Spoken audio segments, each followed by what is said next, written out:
Why investors are wary of not investing in Bihar? All these things government is doing, but unemployment rate is rising and rising and rising. How to handle this growth in a way that it becomes job-full rather than jobless? What are the threats to Indian economy because of opening up of this Chinese economy? So what would be like your top 3 issues between India and Nepal? How free is our freedom of speech related with the constitutional articles?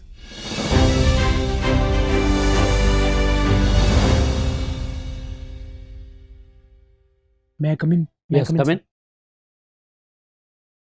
Please be seated.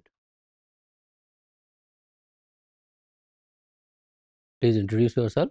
Sir, my name is Kumar Sushant and I am from Birpur, which is a small town in Bihar. And I have completed my early education from my hometown. And then I completed my 10th and 12th from Forbisganj, which is a nearby city, which is around 50 kilometers from my hometown. And then I pursued my bachelor's in English literature from Ramlal Anand College from 2018 to 21. And then and thereafter I've been preparing for civil services.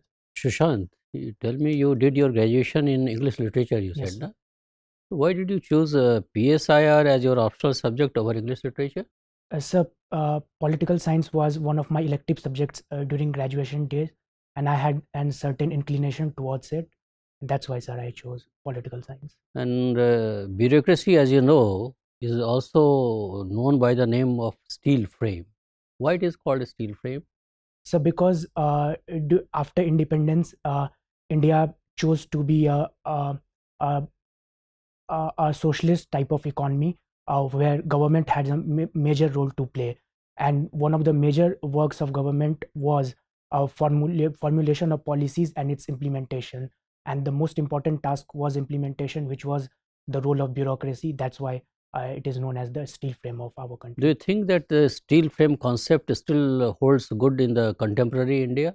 Yes, sir, it does. Or there has been erosion of values? No, sir, I think it still holds true.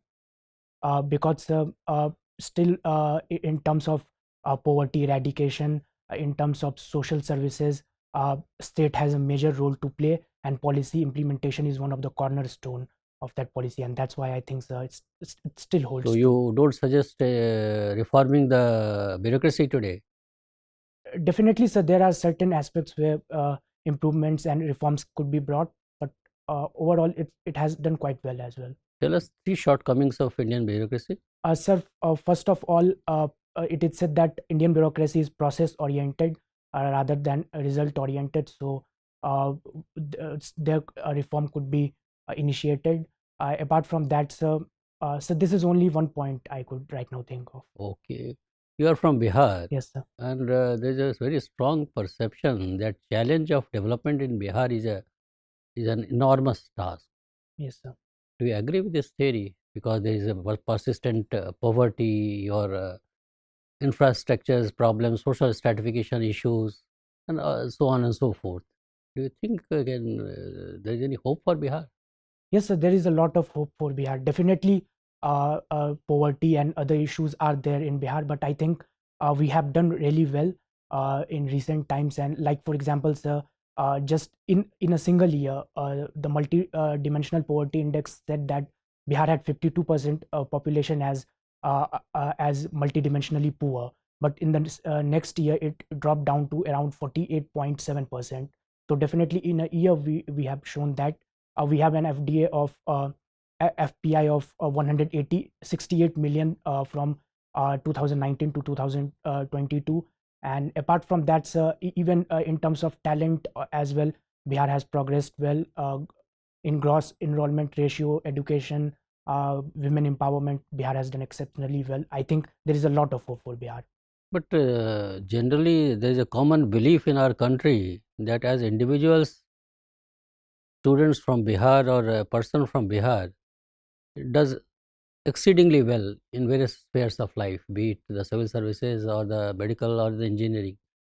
But when it comes as a community, it's like a hydra-hyded monster. Why it is like that? Sir, I don't think it's such a case. I think there are certain issues, but I think as a community also, Bihar has done well. Okay, why investors are wary of not investing in Bihar?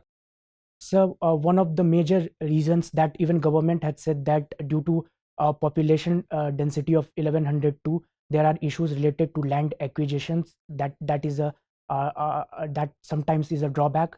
Apart from that, so there is a perception that law and order and in Bihar is an issue, and I think we have still not been able to break that glass ceiling.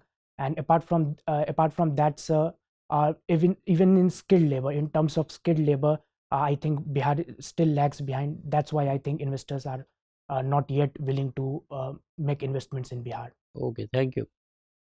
Sushant, according to a recent study published by CMIE, unemployment rate in Bihar is 19.1%, while in the neighboring UP it is only 4.3%. Why there is a huge gap in unemployment?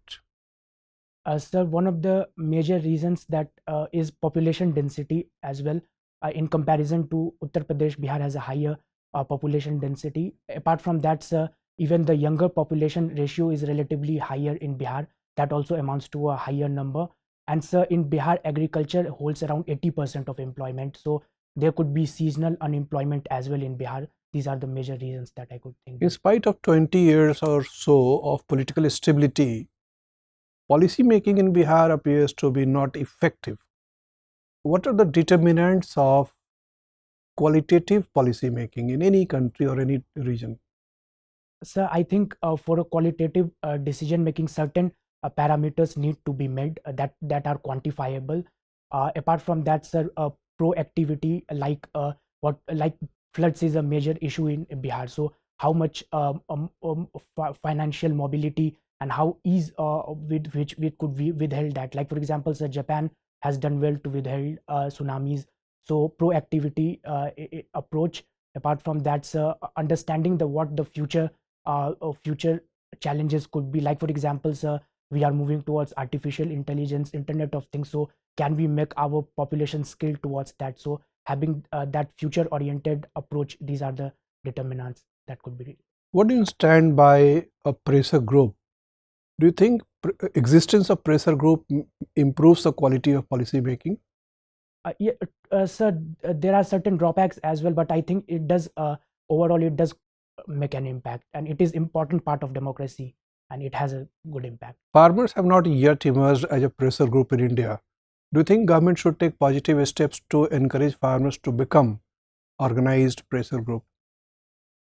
So I think more than government, it should be the role of community and of civil society to encourage farmers to form groups. Even government initiatives like farmer producer organizations and other steps have been taken, but we have seen that it has not done the task to its full. I think so. More than that, empowering the civil society to take steps and take farmer into the fold will be a more better step. There is a scheme going on, that is agri-entrepreneur scheme in the country. What is the performance of this scheme? Sorry, sir, I am unaware about it. Farm producer organizations, as you mentioned, are emerging in India. How many FPOs have been formed, and when this scheme was launched? Sorry, sir, I have no idea. Any achievement of FPOs? No, sir, I have not read about it. Country is now facing a recessionary threat. Not only India, but many other countries of the world. What kind of policies should be affected, that is implemented, so as to avoid a recession? So first of all, internal strength, like for example, in India, for domestic investors and Make in India initiative. So domestic strength, so that the volatility of foreign markets has minimum impact on the economy. If that could be strengthened, that is the best step that could be taken. Apart from that, sir, like supply chain initiatives with other countries to secure whatever important and critical minerals or whatever resources are required for a country to function. What kind of fiscal policy should be implemented? I think, sir, the government should spend more in these times. That is expansionary fiscal policy. Yes, sir. Okay. And how it will impact the inflation rate? So it will have a negative, it could increase inflation, but we need to manage growth and inflation as well. So these are antithetical to each other, but I think somewhere in between would be. And what kind of monetary policy should be there? So monetary policy, as the RBI has right now approached relatively increasing the rates, I think that is right. That is contractionary monetary policy. Yes. So you are suggesting a policy mix in which expansionary fiscal policy should be coupled with a contractionary monetary policy. Yes, sir, but not to the ultimate extreme, but only in a moderation and in a balance. And what kind of trade policy should be there? Sir, likewise, sir, FTAs that we are conducting, and more international, India's export should be increased, and opening up the markets is definitely what we have been trying also, and that should be done as well. All these things government is doing, but unemployment rate is rising and rising and rising. Yes. How to handle this growth in a way that it becomes job-full rather than jobless? So first of all, it is important that we increase our exports so that more people could be employed there. Apart from that, sir, industries like leather industry are labor intensive sectors. We could focus upon that, and skilling is a major important factor. We need to skill more and more people, and that too which is relevant, industry relevant. And even, sir, in our academic policy, like the new education policy that has been launched, I think more academic and industrial linkages, so that people, when they come out from the college and universities, do you think companies should be allowed to lay off workers at will? No, sir, I don't think that is the best step. So what measures should the government take? Sir, I don't think government should take any kind of measures related to that. Like? Sir, I think it should be given, discretionary power should be given to the company, but maybe making them feel that Indian economy is growing, and there will not be adversary effect, and more people could be employed. Should we link government incentives to employment in the company? In private sector, I don't think so, sir. Okay, thank you. Sushant, India is known as salad bowl, right? Am I right or wrong? Yes, ma'am. So, taking care of such scenario, the implementation of uniform civil code, what issues could be faced? First of all, sir, sorry, ma'am. First of all, I think it could give a perception that India is moving toward homogeneous. So India is trying to make a homogeneous society. So the communities like minorities may feel that their own identity is being under jeopardy. It could lead to other pressure groups could also function and could create adverse effect on the society as well. So overall harmony could be destabilized. Okay. Recently, Buxar was in news from your state. Sorry, ma'am. You're not aware? About that incident between the police and the farmers. Yes. Why the farmers were on protest? Sorry, ma'am, I have not exactly followed the news. Freedom of speech was in news recently. So, how free is our freedom of speech related with the constitutional articles? I think our country is very free, as Article 19 also mentions that only from the grounds that are mentioned, like decency, public morality. Apart from that, I think our country is really free. We could express anything that we want, and we are really a very free country and open country as well. Okay. Tell me something about culture of Bihar. I think, ma'am, it's one of the most beautiful and underrated cultures of our country. It has distinct food, like for example, ma'am, various we eat like chura dahi, litti chokha. A few our cuisine is very great and healthy as well. Apart from that, we have many local festivals as well. Like there is Sama Chakeva is one of them. Apart from that, there are distinct languages, like there is Bhojpuri, there is Angika, there is Maithili, and various dialects inside Maithili as well. And apart from that, we have Madhubani paintings as well. So I think all these culminates into a really vibrant culture. Okay. Recently, there has been a report that the water is quite contaminated, especially of the region covering Katihar and towards Supaul. So what is that element which is leading to contamination? Arsenic. Arsenic. So is there any policy which government has taken care of to overcome this serious threat to the health? Sorry, ma'am, I am unaware about. You are not aware? Okay. What is Amrit Sarovar? Mission Amrit Sarovar? Sorry, ma'am. Okay. See, if you have been given a responsibility or a chance to change the image of Bihar, what are the areas you'll bring into focus to change the image of Bihar? First of all, ma'am, I think communication between different part of the country to Bihar would change the image, and for that, I think tourism holds a great potential. Various Buddhist monasteries and other aspects are related to Bihar. Apart from that, we have a vibrant weather as well, hills as well. So we could tourism could be a very important source. Apart from that, ma'am, we could make investment-friendly policies in Bihar, and the glass ceiling of law and order situation that could be broken as well. I think these initiatives. What measure will you take in the sector of tourism? Just give me two measures, which is really novel. First of all, ma'am, connectivity. I think areas like Rohtas and Western Champaran is very connectivity is tough. I think, ma'am, in terms of connectivity, we could build metro stations as well in places like Bodh Gaya. Apart from that, 4 lanes and other road connectivity, as well as state department buses could be run as well, and train connectivity could also be asked by the center.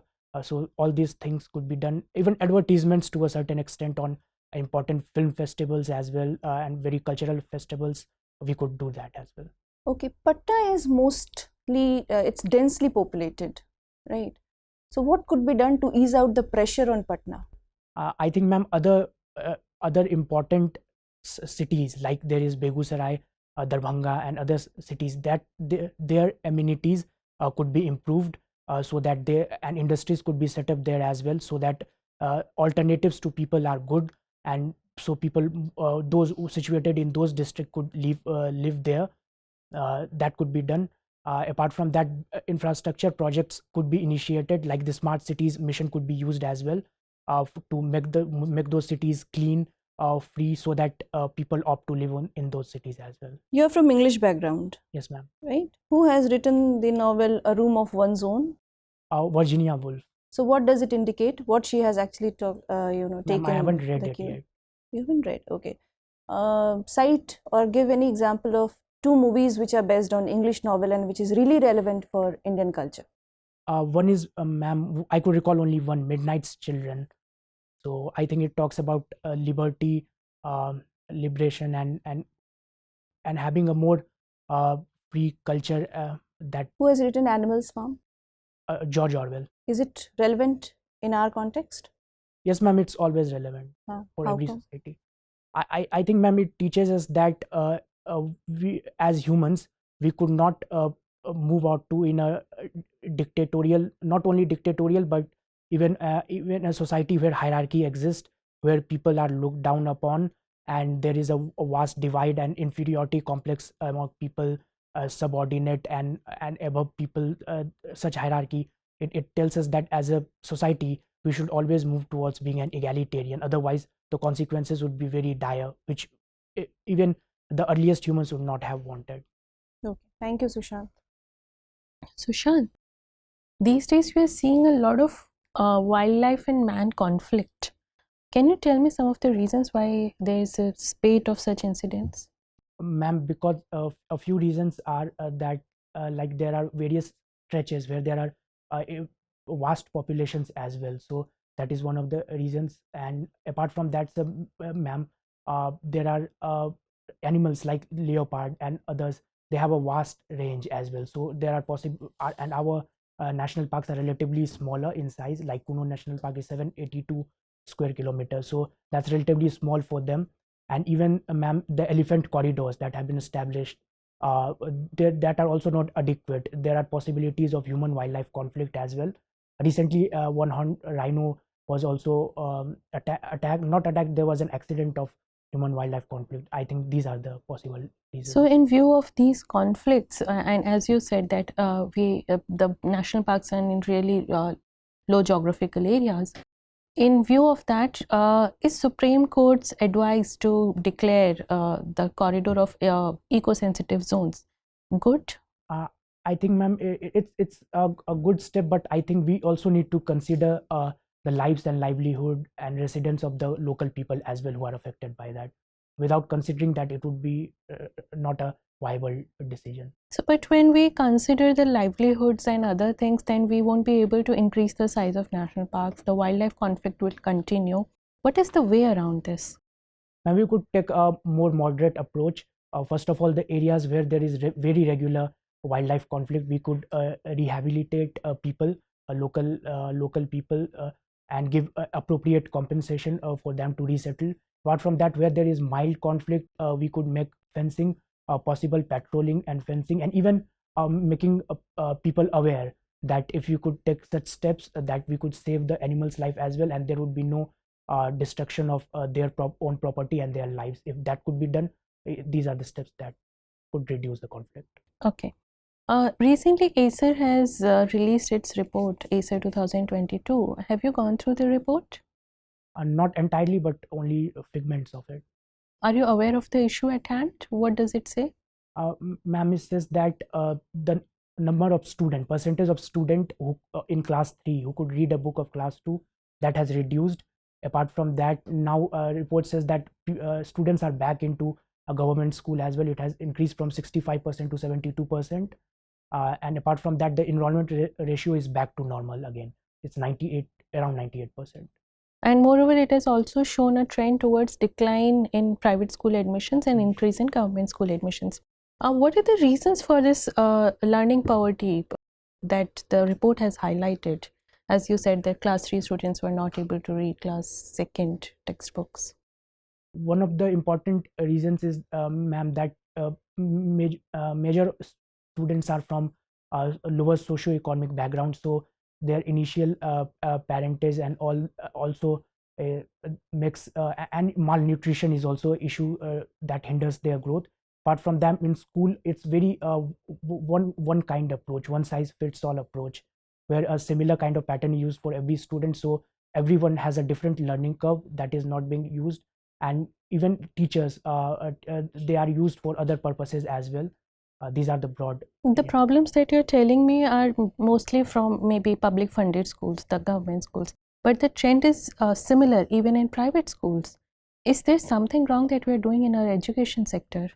Ma'am, I think there is focus more on rote learning, and along with focusing more on examination results, percentages. That I think is also a bigger reason. Recently, the China has opened up its economy and has done away with the total lockdown approach that it used to follow. What are the threats to Indian economy because of opening up of this Chinese economy? One could be that many companies were thinking of shifting their bases from China to other countries, and I think if the economy is open, maybe there are chances that they may stay back. This is the one, but more than that, I think it would be more beneficial to India as well. It would be beneficial in what respect? Because, ma'am, like supply chains, there is huge disruption of supply chains that could be restored, and Indian economy may rebound back. And other equipments like mobile equipments and other EVs, we are promoting EVs. If Chinese economy keeps being shut, then that could be a major issue. I think in these aspects it could be helpful. Okay, thank you, Sushant. Sushant, you have PSIR optional and you come from Bihar. So, how are India's relations with Nepal? So I think it has been good, but sometimes it has not shown its full potential yet. Should we say the relationship has been challenging, to say the least? Yes, so we can say so. Okay. Who is the current Prime Minister of Nepal? Sir Pushp Kamal Dhamal Prachand. Mr. Pushpa Kumar Dahal. Dahal, sorry, sir. Okay. He comes from which political party? Marxist Party, Maoist Center. Center, right. And if we talk about the outstanding issues between India and Nepal, so what would be like top 3 issues between India and Nepal? One is a territorial dispute like Susta and Kalapani that sometimes hinders the prospect. Second would be, sir, river, like the floods in Bihar one of the major reasons is that we have not proper communication and data sharing with Nepal. That could be another. And apart from that, I think even China factor is a relevant factor in Nepal. What is this roti beti ka rishta between India and Nepal? Sir, Madheshi population is almost more than 40% of Nepal's population, and it has very close ties with Indian people. Like many marriages do also happen between both the countries, and they are a vibrant population as well. And many people find employment as well in both the regions. Many from India move to Nepal from Nepal. So, was monarchy in Nepal beneficial to India's interest, or the present unstable federal Nepal beneficial for India? So I think present is more favorable. More favorable. How come? So I think when we like whenever monarchy was there, if there was no development or there was any kind of conflict, everything was somehow subverted to India. Like the public perception was turned to India. Though that may be the case sometimes still as well, but I think it would not be said that in Nepali people's perception that India is pro monarchy. Okay. What do you understand by this term balance of power? So it says that the power ultimately, like between the great power or the superpowers, it is balanced in such a way that conflict is reduced and there could be stability in the system. Okay. China is these days referred to as a revisionist power. Yes, sir. What is a revisionist power? Which wants to change the status quo and wants to form its own dominance. Okay. The constitution has been in a lot of news recently, and if we go by this analogy of a ship, the parts of which we are changing one by one, once we have changed all the parts of that ship, is it a new ship or the old ship? Sorry, sir, I was unable to understand. Okay, I'm just giving you an analogy that it's a thought experiment, that we start changing the parts of a ship one by one, and over a period of say few years, we end up completely replacing all the parts of a ship. So can we say that it is the old ship or a new ship? So I think it's still the old ship, I would say. Then what about the constitution? If we take the example of constitution, if we keep changing the provisions one by one over a period of time to reflect the changes, then don't you think basic structure doctrine actually is a hindrance to this organic growth of the constitution?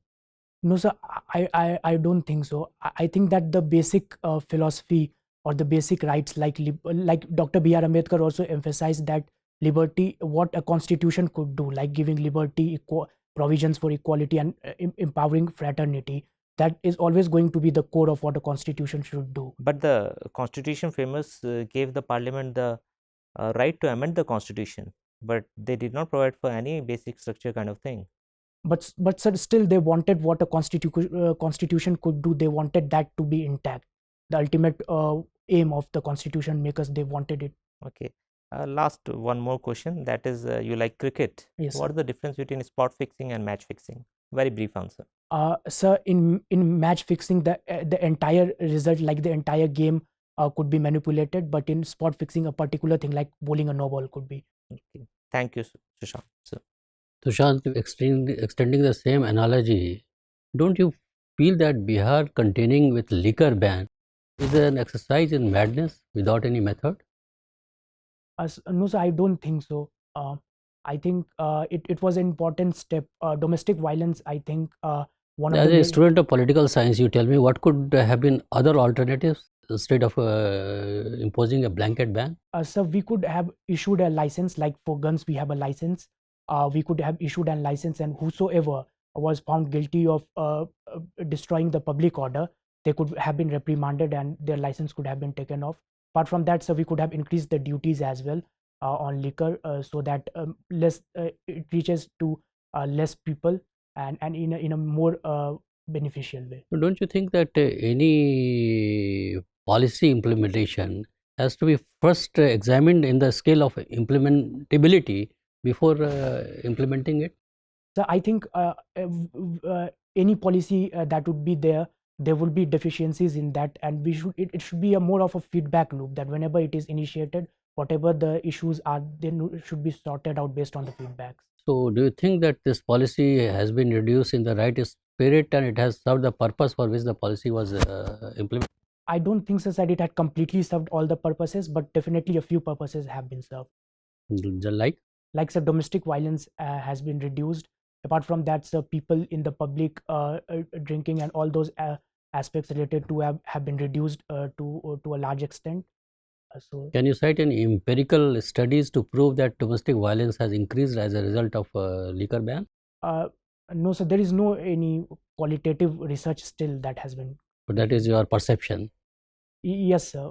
Okay, you are from Supal. Yes, sir. I think there is a famous person from that area called Mr. Mandan Mishra. Have you heard his name? Mandan Mishra. No, sir. You haven't. Okay, thank you very much. Your interview is over. You may go now. Yes, sir.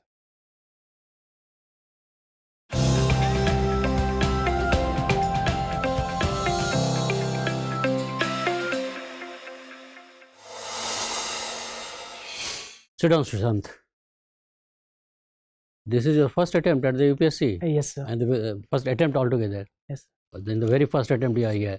Yes. Okay, wonderful, wonderful.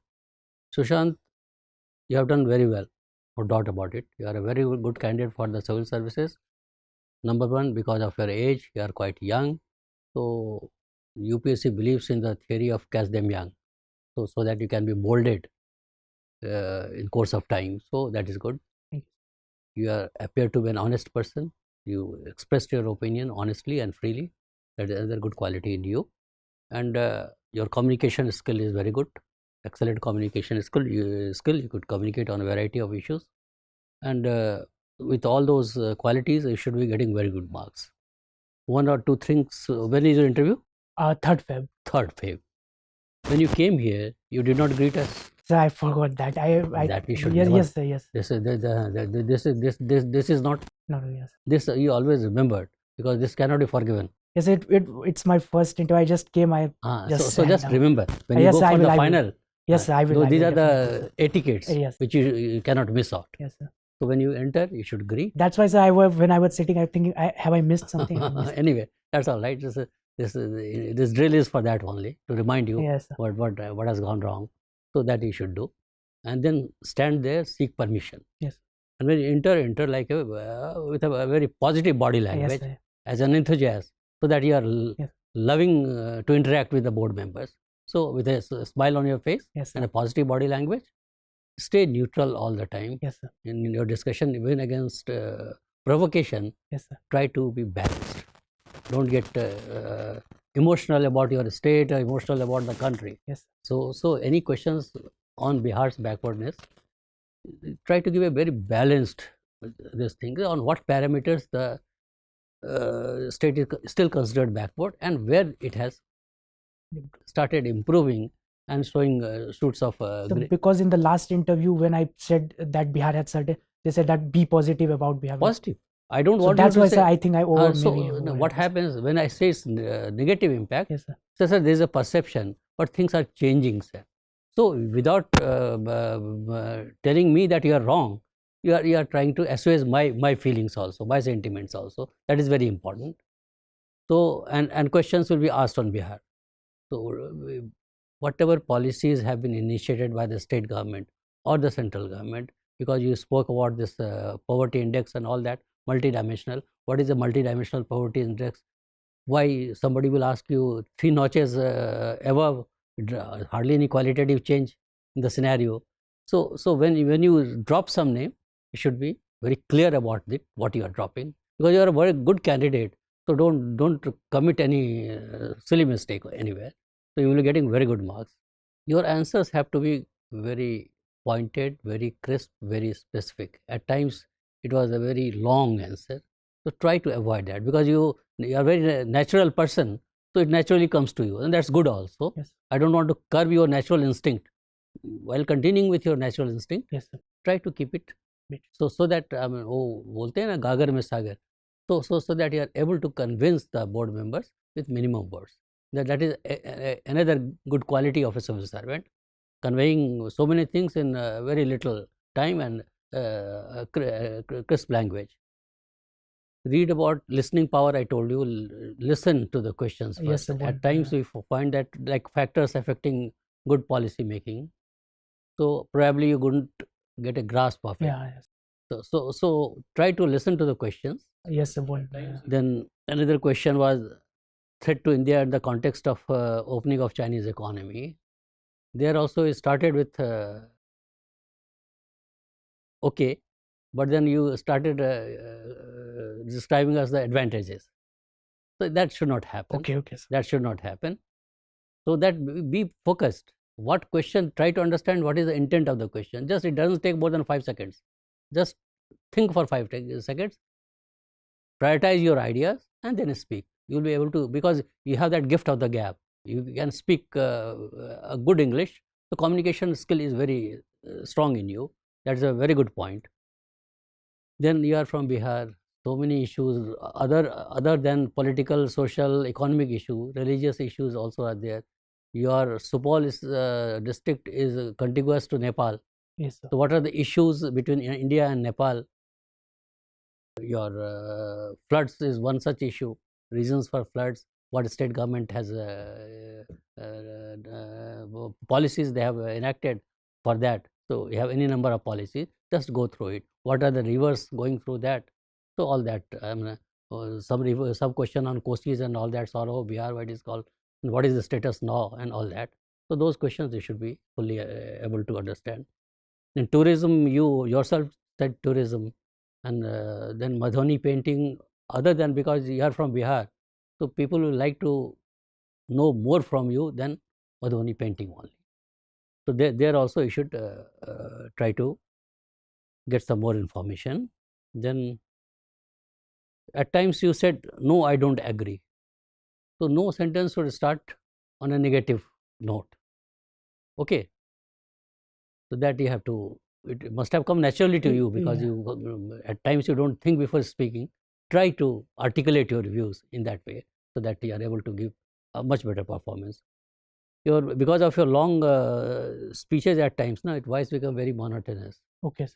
So try to give keep some modulation in your voice, upper, lower, so that you are able to generate more interest than what you have done today.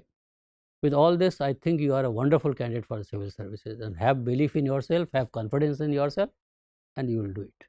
Absolutely no problem. You will getting very good marks in the personality test. If you have done really well in your theory papers, you will be in the list of successful candidates. Anything? Acha, your tie is way too long here. Sorry, sir. I don't know how to tie a tie. So you must consult a person who knows. Yes, sir. So okay, because everybody is not comfortable in tie, and I can appreciate that. But those who really know how to tie, so take his or her advice, and then otherwise, dress wise, okay, you'll be going in this dress only. Yes, sir.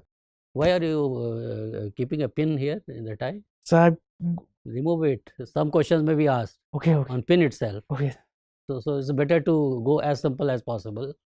So that is all right. Haircut, you should go for haircut. Yes, I will. Haircut. Or smart look you have to give, because you are a very potential candidate. Yes, sir. So catch this opportunity by its forelock, and you will do well. Okay, sir. So all the best to you. Thank you, sir. Thank you, sir. Bye.